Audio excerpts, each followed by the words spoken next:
जिंदगी का वो बाप थे जो मुकम्मल होकर भी अधूरा हैगा। मैंने तुम्हें रोका नहीं क्योंकि मोहब्बत कैद नहीं मांगती, ये तो बस साथ चाहती है जो हमें नसीब ना हो सका। मैंने दुनिया के सामने खुद को मजबूत दिखा।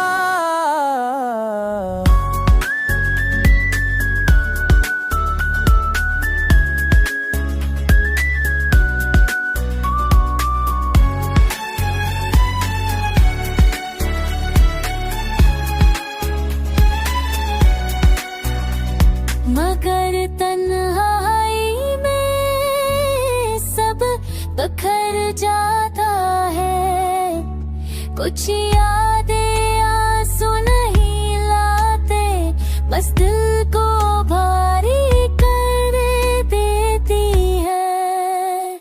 मैंने शिकायत नहीं की क्योंकि तुम्हारी खुशी मेरी मोहब्बत की